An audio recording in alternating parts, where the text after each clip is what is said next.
गौतम बुद्ध का एक शिष्य बुद्ध के संदिग्ध में 6 वर्षों से था। वो एक दिन महात्मा बुद्ध के पास आया और बुद्ध से कहा, हे बुद्ध, मुझे आपके पास 6 साल हो गए। मेरे बाद कितने शिष्य आए, उन्हें आपने इस बीच किसी एक दिशा में ज्ञान देने के लिए भेजा, लेकिन मुझे अभी तक नहीं भेजा। क्या मुझे अभी तक ज्ञान प्राप्त नहीं हुआ? बुद्ध मुस्कुराए और बोले, यह तो तुम्हें खुद समझना होगा कि तुम्हें ज्ञान प्राप्त हुआ है या नहीं। शिष्य बोला, हे बुद्ध, आपने मुझे इन 6 सालों में जो भी उपदेश दिया, मुझे वो सब याद है। आपकी बताई एक एक बात मुझे याद है। आप मुझसे भी पूछ सकते हैं, मैं आपको हर उत्तर देने के लिए सक्षम हूँ।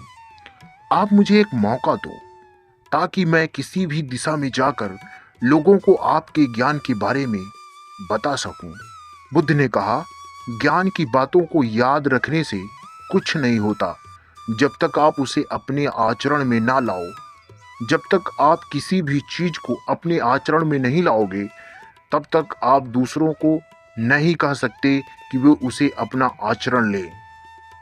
आय शिष्य ने कहा, कृपया आप मुझे एक मौका दें, मुझ पर भरोसा रखें। मैं सभी को अपने ज्ञान से प्रभावित कर सकता हूँ।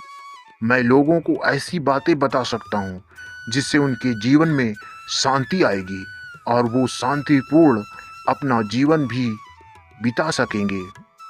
अभी तक तुम तैयार नहीं हो। जब तुम तैयार हो जाओगे, मैं तुम्हें खुद ही मार्ग पर जाने के लिए कहूँगा। शिष्य ने कहा, क्यों बुद्ध? आपने मुझे इन 6 वर्षों में इतना भी ज्ञान नहीं दिया जिससे मैं लोगों को प्रभावित कर सकूं? बुद्ध ने कहा, ठीक है, तुम पूर्व दिशा की तरफ जाओ। वहां तुम्हें एक गांव मिलेगा। वहां से तुम भिक्षा मांग कर लाओ और वहां के लोगों को अपने ज्ञान से मदद करना। कल सुबह तुम वहां अकेले जाना और शाम को आकर मुझे बताना तुमने कैसे वहां के लोगों की मदद की। वह शिष्य यह सुनकर बेहद खुश हो गया और बुद्ध का आशीर्वाद लेकर चला गया। और वह रात भर ज्ञान समेटता रहा और मन ही मन सोचता रहा कि मैं कल ऐसे ज्ञान की छाप छोड़ूंगा कि वहां को लोगों को शायद बुद्ध मुझसे प्रभावित हो जाएंगे। सुबह उठकर वो महात्मा बुद्ध को प्रणाम करने गया। उन्हें प्रणाम कर वह पूर्व की तरफ निकल गया। शाम को जब वह वापस आया तो बुद्ध ने देखा कि उस शिष्य के माथे पर चोट लगी है और खून बह रहा है। बुद्ध ने उसे पट्टी की और पूछा, तुम्हें यह चोट कैसे लगी? शिष्य ने कहा कि बुद्ध, वहाँ के लोग बेहद दुष्ट हैं। उन्हें जरा भी बुद्धि नहीं है। मैं उस गांव में भिक्षा लेने गया था। किसी ने मुझे भिक्षा नहीं दी। सब मुझे गालियां दे रहे थे। एक व्यक्ति ने तो मुझे भिक्षा तो दी, लेकिन नीचे फेंक कर और कहा, इसे उठा लो। मैंने उन्हें काफी समझाया, लेकिन वह मेरी बात सुनने को तैयार ही नहीं थे। उल्टा उन्होंने मेरे साथ हाथापाई की, जिससे मुझे चोट लग गई। हे बुद्ध, आप मुझे दूसरी जगह भेजें जहां वे लोगों में बुद्धि हो। बुद्ध उसकी बात सुनकर मुस्कुराए और बोले कि अगर तुम्हें दूसरे गांव में भी ऐसे ही लोग मिले, तब तुम क्या करोगे? शिष्य ने कहा, हे बुद्ध, ऐसे लोगों को कोई ज्ञान नहीं दे सकता। वह लोग अज्ञानी हैं, उन्हें कौन समझाए? बुद्ध ने कहा, वह लोग अज्ञानी नहीं बल्कि ज्ञानी हैं। उनके पास बहुत बुद्धि है, परंतु उनके पास खुद का ज्ञान है। अब अगर तुम्हें किसी दूसरे के ज्ञान को चोट पहुंचाओगे, तो वह खुद तुम्हें कहेंगे कि तुम्हें ऐसे लोग हर जगह मिलेंगे। तब तुम अपना ज्ञान उन्हें कैसे दोगे? बुद्ध ने शिष्य को कहा कि आज तुम आराम करो, कल शाम को मेरे पास आना। शिष्य बुद्ध को प्रणाम करके चला गया।